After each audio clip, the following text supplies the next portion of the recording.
अभी तक के लेक्चर में मैंने आपको कैपेसिटेंस का सीरीज पैरेलल सिखा दिया है और सीरीज पैरेलल कॉम्बिनेशन में मैंने आपको सिर्फ दो चीज़ें निकालना सिखाई है कि हम चार्ज कैसे निकाल सकते हैं और हम उसका पोटेंशियल कैसे निकाल सकते हैं।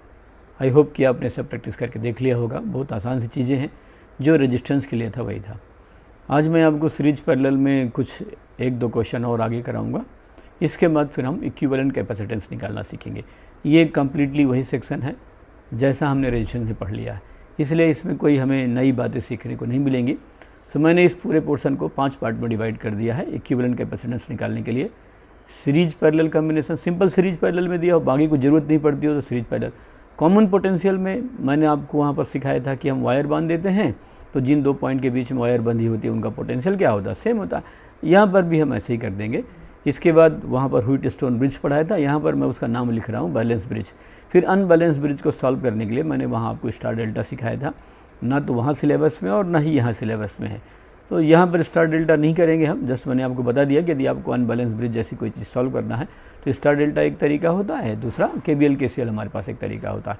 और इसके बाद लास्ट में हम सिमेट्री के कुछ क्वेश्चन लगाना सीखेंगे। तो ऐसे हम कर सकते हैं इसमें। तो इस क्वेश्चन में हम चार्ज और पोटेंशियल निकालेंगे। एक बार देख लेते हैं कैसे करना है। जैसे हमारे पास एक बैटरी है जिसका पोटेंशियल 100 वोल्ट है और फिर मैंने 4 कैपेसिटर लगा दिया है, यहाँ से ये 3 और एक 4, और हमें हर पर चार्ज और पोटेंशियल निकालना है। अपने को दो बातें इसमें ध्यान रखनी है, यदि सीरीज में है तो सेम चार्ज आएगा और यदि पैरेलल में है तो सेम पोटेंशियल डिफरेंस आएगा। ठीक है, मैं इसकी थोड़ा नेमिंग करता हूँ। जैसे मान लो कि ये C1 कैपेसिटर हो गया, ये C2 हो गया, ये C3 कैपेसिटर हो गया और इस वाले कैपेसिटर का नाम मैंने C4 रख दिया। ये बैटरी के प्लस से है तो ये प्लस बना लिया, ये माइनस बना लिया। इधर की तरफ है तो ये प्लस हो गया, ये माइनस हो गया। फिर इधर गए तो ये प्लस हो गया और ये माइनस हो गया। चूँकि सीरीज में है तो प्लस माइनस, फिर प्लस माइनस और फिर प्लस माइनस। जो पहली प्लेट आएगी प्लस और जो दूसरी प्लेट आएगी वो माइनस, इस तरीके से हो गया। तो ये तो आपस में आइसोलेटेड थे, तो जितना माइनस आएगा उतना यहाँ प्लस आ जाएगा। यहाँ माइनस है तो ये प्लस, क्योंकि आइसोलेटेड प्लेट है, और यहाँ पर ये वाली प्लेट भी आइसोलेटेड है, लेकिन ये यहाँ से बैटरी से जुड़ी हुई है तो इसको चार्ज आ सकता है। यहाँ बैटरी से जुड़ी हुई है तो यहाँ पर चार्ज आ सकता है, तो ये इनसे आइसोलेटेड नहीं है। तो आइसोलेटेड ये वाला पेयर हुआ और आइसोलेटेड ये वाला पेयर हुआ, इसलिए इनमें सम की वैल्यू चार्ज टोटल 0 आएगा, ये मान लिया। अब मैं इसमें थोड़ा सा चार्जेज अपने को निकालना है तो ये वैल्यू भी लिख देता हूँ। मैं इस वाले कैपेसिटर पर चार्ज Q1 लिख लेता हूँ, इसको 2 माना हो तो Q2 लिख देता हूँ, इस वाले को Q3 लिख देता हूँ और यहाँ वाला जो चार्ज है वो मैं Q4 लिख देता हूँ। एक बात तो बहुत क्लियर है कि जो सीरीज में है Q2 = Q3 = Q4, ये होगा ही होगा। दूसरा जो पहला वाला कैपेसिटर है ये बैटरी के यहाँ से देखिए जुड़ा हुआ है और ये यहाँ से जुड़ा हुआ है, तो इन दोनों पॉइंट से बैटरी भी जुड़ी हुई है, तो इन दोनों पॉइंट का पोटेंशियल कितना हुआ 100 वोल्ट, तो ये C1 वाले का 100 वोल्ट हो गया। अब देखिए जब Q1 = C1 भी याद होगा, Q = CB बताया था मैंने आपको। Q1 = C1 × B1 लिख दिया मैंने, ठीक है। इस वाले का पोटेंशियल मैं B1 बोल रहा हूँ, B1, और जो 2 है उसको B2 बोलूँगा, और जो 3 है उसको B3 और जो 4 है उसको B4 ले लेंगे। ये ऐसे हम लिखेंगे। तो देखिए B2 B3 B4 ये इक्वल हो जाएंगे, क्योंकि नहीं इक्वल नहीं होंगे। ये क्यों इक्वल होंगे? क्योंकि इनका सम जो है उसके इक्वल होगा, बाकी ये दोनों चार्ज इक्वल नहीं होंगे। यहाँ पर हम इसको आगे ले लेते हैं ऐसे करके। आप देखिए Q1 = C1 B1 पहले लिख लेता हूँ। C1 मेरे पास था 6, B1 है 100। इस वाले पे तो कितना चार्ज आ गया 600 माइक्रो कूलाम, ये तो पहला आ गया, सीधा बैटरी से जुड़ा हुआ है।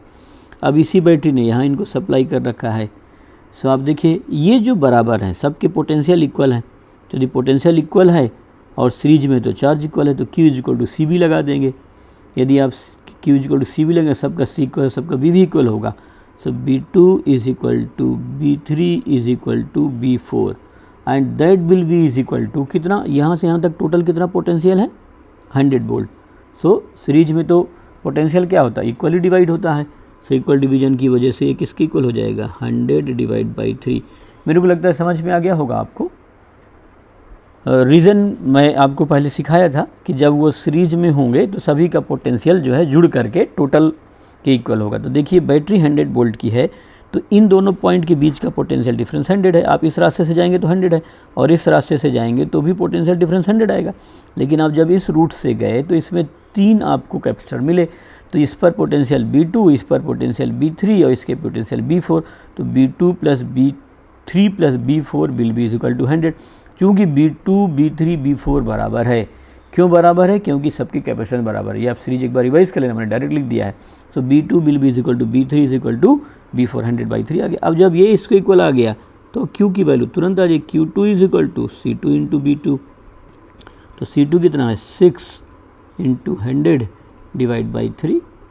सो 100 डिवाइड बाई 3 लेंगे, सो ये किसके इक्वल हो जाएगा? 200 माइक्रोकूलम हो गया, ये आ गया। इसी तरीके से Q3 भी 200 माइक्रोकूलम, क्योंकि वो सीरीज में है। Q4 200 माइक्रोकूलम आ गया। सो चार्ज बाई बैटरी निकाल लेंगे आप, बैटरी कितना चार्ज देगी? सो चार्ज बाई बैटरी। सो आप सीरीज वाला मैंने आपको सिखाया था, यदि आप भूल गए हैं तो आप उसको ज़रूर रिवाइज़ कर लें। 600 इधर वाले ब्रांच पर आया है, मतलब ये जो वाली ब्रांच है इसको 600 मिला है, और इधर 200 गया है। सो इधर के 200, सो हमारे पास टोटल कितना हो गया? 800 माइक्रोकूलम। अब आप एक बार सोच के अपने से लगाना इसको, आंसर यही आएगा। नेक्स्ट है find charge on each capacitor. ये थोड़ा सा कॉम्प्लेक्स टाइप के क्वेश्चन मैंने लिया है और हम इसे आसानी से बताना चाहते हैं। तो जैसे बैटरी है, तो इस बैटरी को इधर से तो कुछ चार्ज गया तो इंटर भी इधर ही करेगा। तो सपोज़ मैंने यहाँ से बोला कि Q1 इधर से निकला, तो इसके अंदर जो चार्ज है वो भी Q1 ही आएगा। तो यहाँ से यदि मैं ले रहा हूँ तो इसके अंदर जो चार्ज इंटर किया वो Q1 ही इंटर करेगा। यदि इधर से चार्ज मैंने बोला कि ये वाली बैटरी Q2 दे रही है, तो यहाँ पर इसको इंटर भी QT ही करना चाहिए। वैसे तो इस तरह का हम सिंबल करंट के लिए लिखते हैं, बट लेकिन मैंने चार्ज के लिए भी लिख दिया। अब आप इसका प्लस माइनस लिखें, प्लस है, सो यहाँ पर ये प्लस और ये माइनस, प्लस से जुड़ा हुआ है। यहाँ ये प्लस से जुड़ा है तो ये प्लस और ये माइनस आ गया। यहाँ पर जब आगे चूँकि चार्ज यहाँ से गया है, ये वाला यहाँ से लौटेगा चार्ज इधर की तरफ। सो कुछ चार्ज इधर चला गया, कुछ इधर। तो इधर कितना गया? Q1 और इधर कितना गया? Q2। तो जंक्शन पर टोटल चार्ज कितना आया? जंक्शन से बाहर कितना चार्ज आ रहा है? Q1 Q2। क्योंकि चार्ज तो हमेशा कंजर्व रहेगा, ना तो आप चार्ज को क्रिएट कर सकते हैं और ना ही चार्ज को डिस्ट्रॉय कर सकते हैं। तो इस जंक्शन से बाहर Q1 गया और इस जंक्शन से बाहर Q2 गया। तो यदि जंक्शन से बाहर जाने वाला charge total Q1 plus Q2 है, तो जंक्शन पर आने वाला भी कितना होगा? Q1 plus Q2। तो यहाँ पर अराइव होगा Q1 प्लस Q2। तो ये जो कैपेसिटर है, इस पर जो टोटल चार्ज है 3-1 वाले पर, ये हमारे पास आएगा Q1 प्लस Q2। सो ये वाले को मैं Q1 प्लस Q2 लिख देता हूँ। So this is Q1 plus Q2, ये इसमें है। और इस वाले कैपेसिटर पर कितना है? Q1। और इस वाले कैपेसिटर पर कितना है? Q2। ये आ गया। अब मैं लूप रूल लगा करके सॉल्व, फिर से आप एक बार समझिए जरा, है ना। इसके बाद देखते हैं। देखिए 2 बैटरी है, मान लो रेजिस्टेंस होते हैं ये, तो यहाँ से करंट जाती और यहाँ वापस आ जाती। ये वाली बैटरी होती तो यहाँ से जाती और इसकी वापस आ जाती करंट।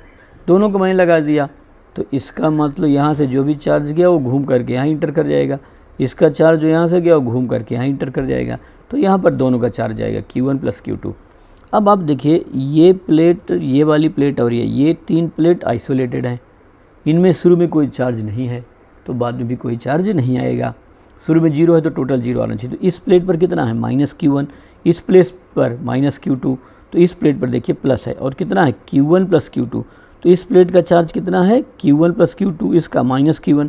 तो minus Q1 plus Q1 cut गया, minus Q2 plus Q2 cut गया, तो चार्ज कंजर्व हो गया। तो अभी कभी अपने को इस तरह के सर्किट मिले, वैसे इस तरह के क्वेश्चन कभी भी नहीं आते हैं। एक बार शायद AIPMT में ऐसा आया हुआ है, ये HCB के क्वेश्चन मैंने लिया है ना, तो एक बार केवल आया हुआ है। सो ऐसे क्वेश्चन हमारे लिए बहुत इंपॉर्टेंट नहीं है, बट फिर भी 2-4 क्वेश्चन लूप लगाकर प्रैक्टिस कर लेना चाहिए, क्योंकि ये टाइम टेकिंग होते हैं, थोड़ा बड़े होते हैं। एग्ज़ाम में शॉर्टकट के बेसिस पर क्वेश्चन नहीं दिए जाते हैं, इसलिए यूजुअली ऐसे नहीं आएंगे।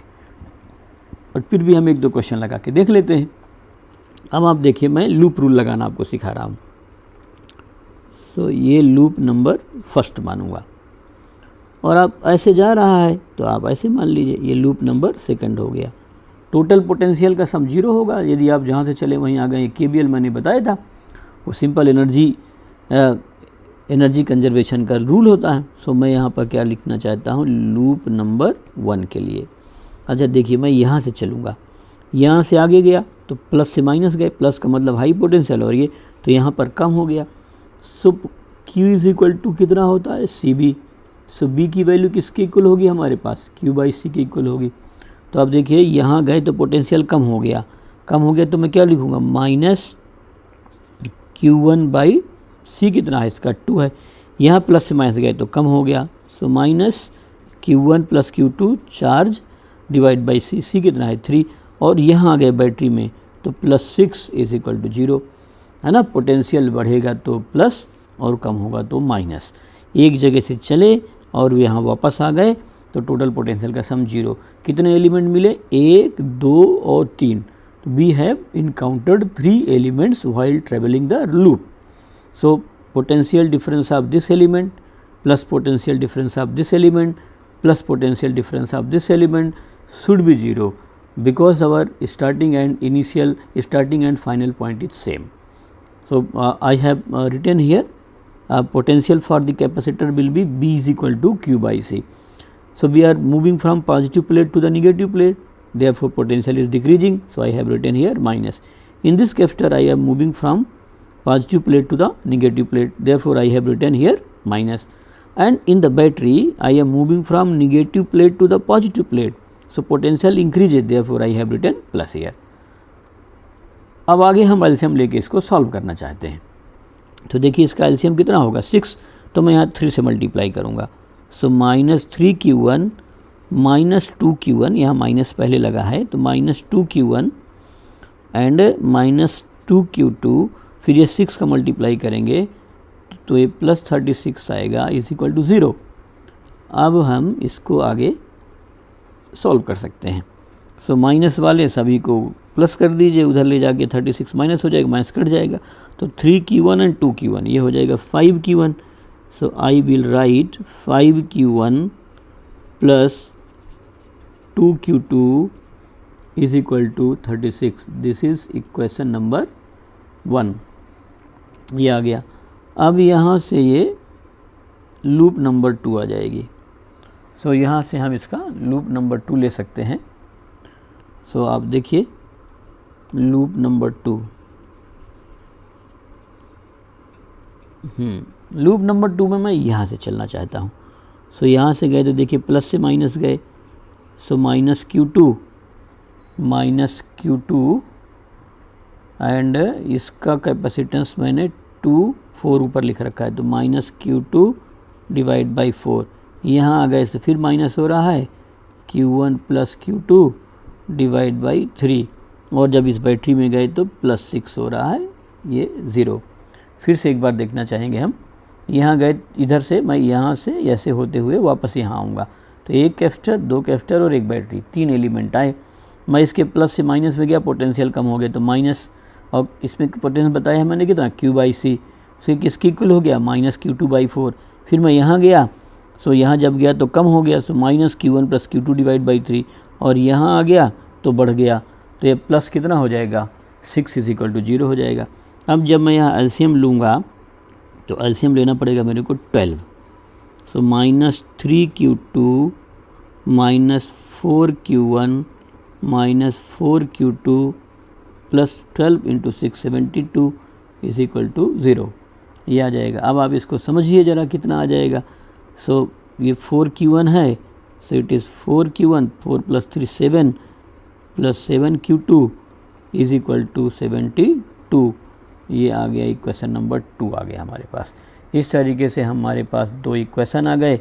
अब इन दोनों इक्वेशन को हम सॉल्व करके बता सकते हैं। सो आप एक बार देख लीजिए कैसे सॉल्व करना है, फिर करते हैं। सो इसमें अब आगे हम एक बार सॉल्व करके देख लेते हैं। तो अब मैंने सॉल्व कर दिया है। सो 5Q1 + 2Q2 36 है, 4Q1 + 7Q2 72 है। सो मैंने हम क्या करना चाहते हैं, इसको कैंसिल करना चाहते हैं। सो ये 5 है और 4 है, तो इसको 4 से मल्टीप्लाई करूँगा 20 हो जाएगा, इसको 5 से मल्टीप्लाई करूँगा तो 20 हो जाएगा, फिर माइनस कर दूँगा। तो मैंने क्या किया, इक्वेशन 1 को 4 से मल्टीप्लाई कर दिया, इक्वेशन 2 को 5 से मल्टीप्लाई कर दिया। ये आप चेक कर लेना सब, है ना। तो ये 2 इक्वेशन आ जाएंगे, इसके बाद मैंने इसको माइनस कर दिया है।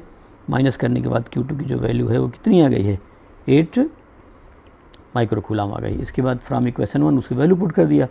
तो इक्वेशन 1 था ना अपने पास 5Q1 + 2Q2 = 36, तो 5Q1 + 2Q2 = 36, वैल्यू रख दिया 5Q1 + 2Q2, Q2 की वैल्यू 8 है, ये वैल्यू रख दिया। तो सॉल्व करने के बाद कितना हो गया, 4 माइक्रो कूलम हो गया। इस तरीके से हम इस चार्ज को सॉल्व करके देख सकते हैं। मैं आपको एक बार दिखा देता हूँ, मैटलैब में भी मैंने सॉल्व करके रख रखा है।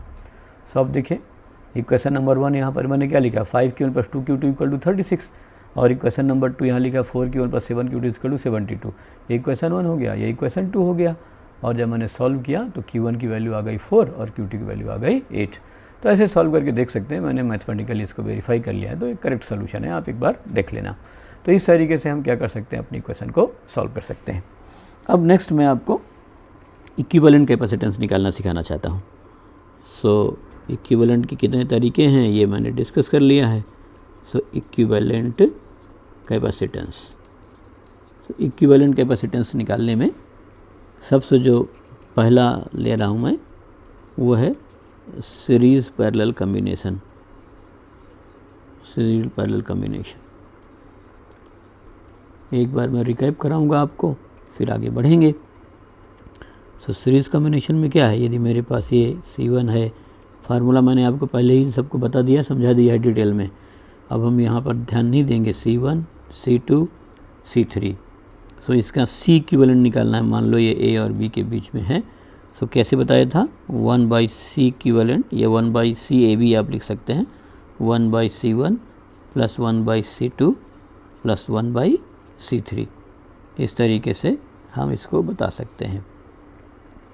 फॉर 2 कैपेसिटर्स, यदि केवल और केवल 2 कैपेसिटर्स हैं, सो C equivalent product by some आ जाएगा, C1 × C2 / C1 + C2। ये सीरीज़ के लिए हो गया। रेजिस्टेंस में मैं एक बार आपको रिकैप करके बता देता हूँ। रेजिस्टेंस में क्या था, 1 2 और ये 3, R1 R2 R3 A और B। सो रेजिस्टेंस में कितना था R equivalent, that was R1 + R2 + R3। सो इसका डिफरेंस ऐसा क्यों आया, डिफरेंस कर में आप समझिए, सीरीज में है। सो टोटल B किसके इक्वल होगा, B1 + B2 + B3 के इक्वल होगा, क्योंकि वो तीनों सीरीज में है ना। अब मैं रेजिस्टेंस के लिए बताना चाहता हूँ। रेजिस्टेंस के लिए लिखेंगे तो V = IR, सेम होगा IR1, ये IR2 और ये IR3। तो I सब जगह से कट गया, इसलिए कितना हो गया, R = R1 + R2 + R3 आ गया।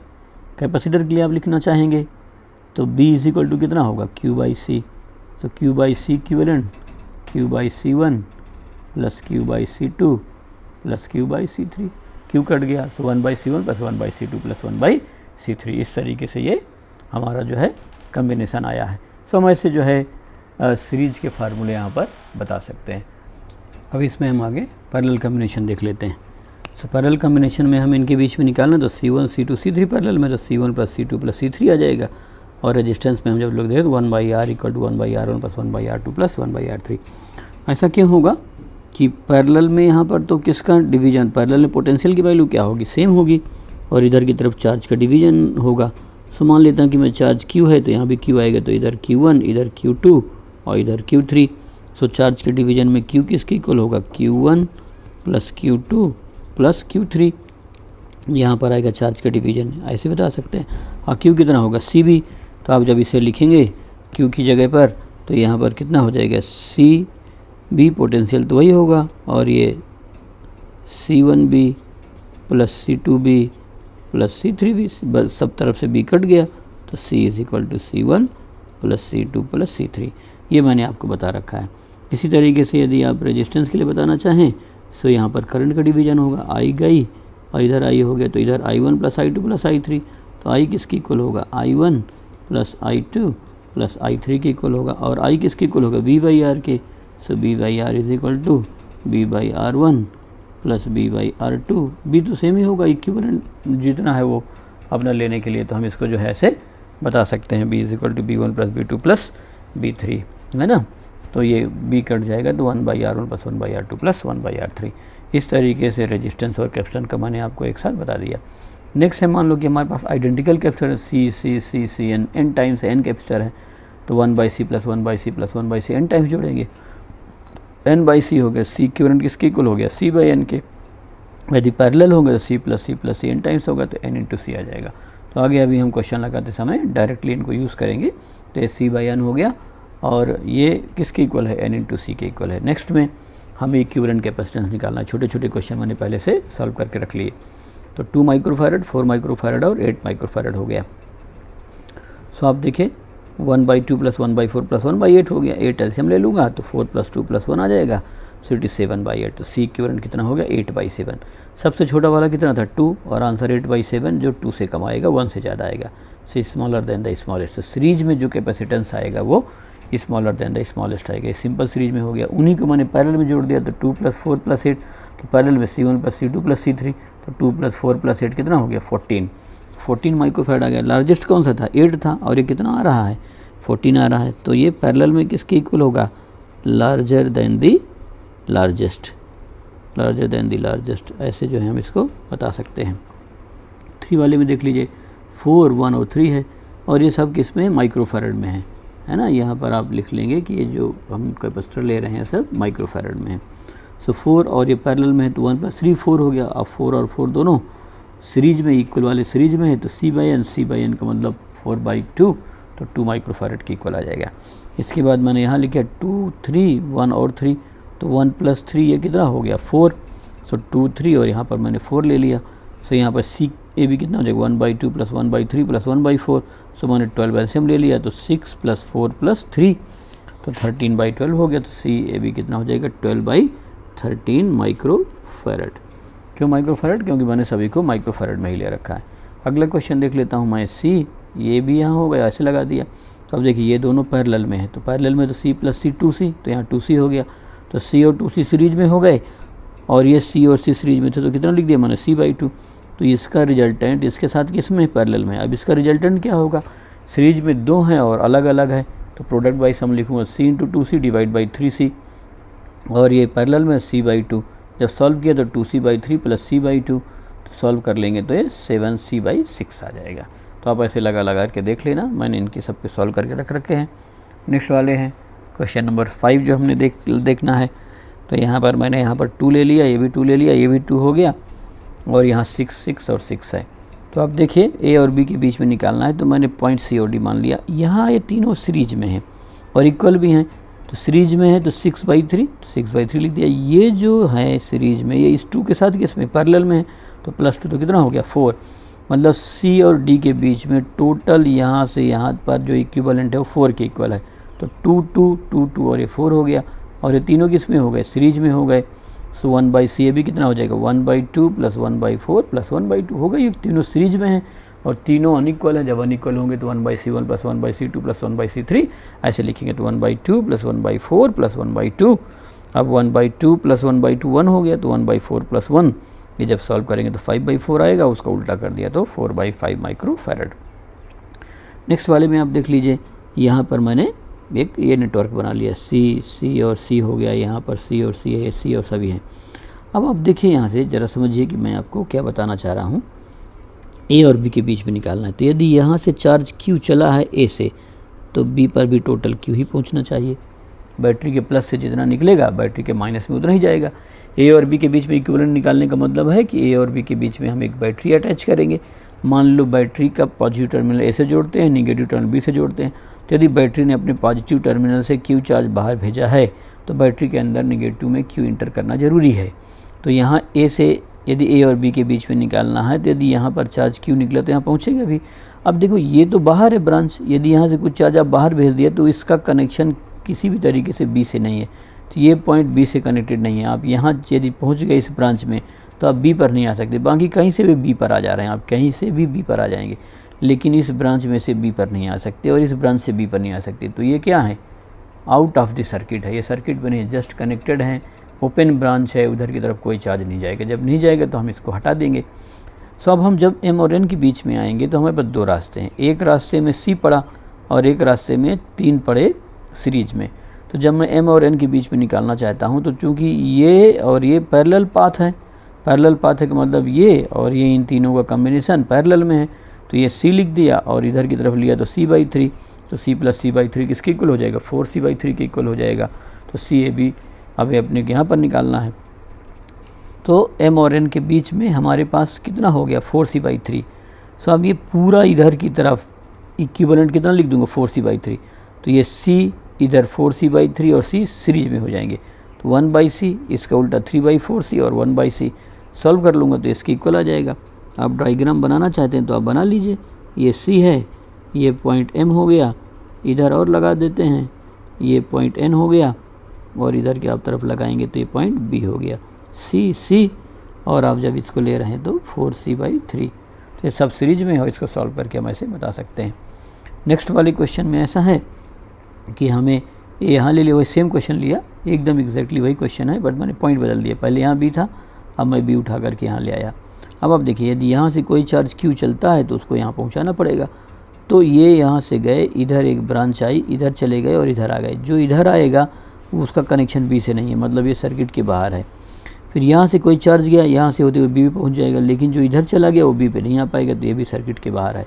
ये दोनों चीज़ें सर्किट के बाहर हैं, इन दोनों को हटा दिया।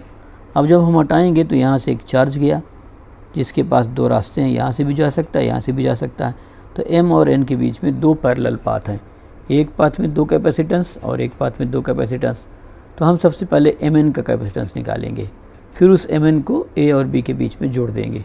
सो आप देखिए, m और n लिया और मैंने a और b के बीच में जोड़ दिया। a है ये, m और n के बीच में टोटल इन चार का निकाल लेते हैं। से चार का निकालेंगे तो ये दोनों सीरीज में, ये दोनों सीरीज में और फिर वो पैरेलल में। तो जब हम mn लिए है तो ये c और c सीरीज में थे तो कितना हो गया, c/2, और ये वाला भी सीरीज में है तो c/2। अब ये दोनों पैरेलल में है तो ऐड कर दिया, तो यहाँ पर कितना हो गया, c। तो m और n के बीच में मैंने c जोड़ दिया, तो c और c, तो टोटल किसके इक्वल हो गया, c/3 के इक्वल हो गया। इस तरीके से हम सीरीज में कैपेसिटेंस बहुत आसानी से सीरीज और पैरेलल में। सो एक क्वेश्चन और लगा के देख लिया जाए, ट्रायंगल की कॉम्बिनेशन वाला कर लेते हैं।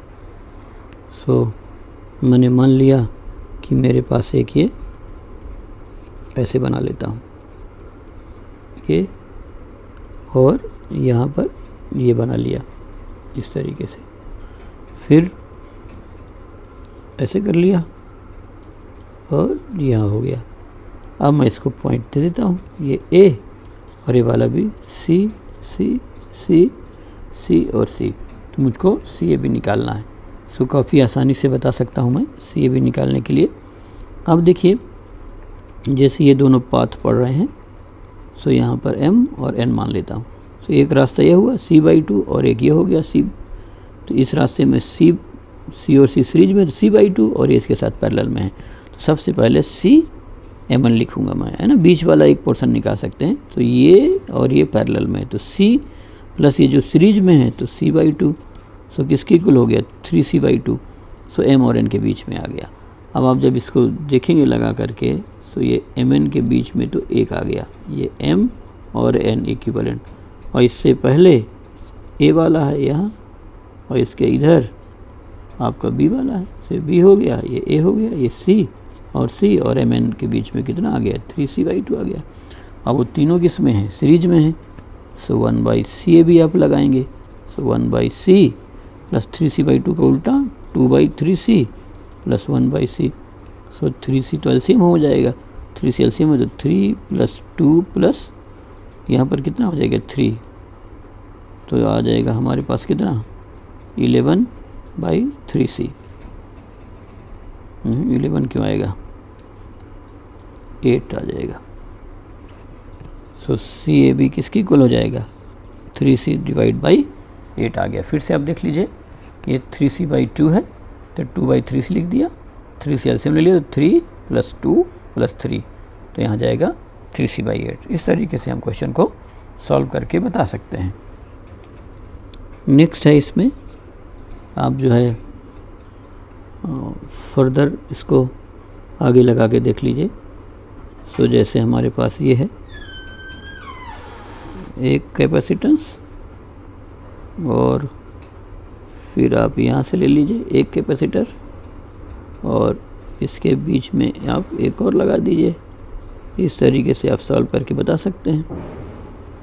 फिर यहाँ लगा दीजिए एक कैपेसिटर, फिर आप यहाँ लगा दीजिए और ये दूसरा कैपेसिटर, फिर आप यहाँ लगा दीजिए और ये यहाँ से जो है तीसरा कैपेसिटर बता सकते हैं। ऐसे एक बना दिए तो कितना हो गया, 1 2 3 4 हेक्सागन जैसा हम लोग कुछ बना सकते हैं यहाँ पर। तो जिससे हम आगे जो है सीरीज पैरेलल में सॉल्व करते चले जाएं।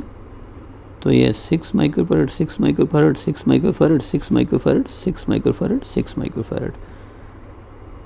तो इस तरीके से 6 और 6 ले लिया हम लोग, बाहर बाहर ऐसे ले सकते हैं।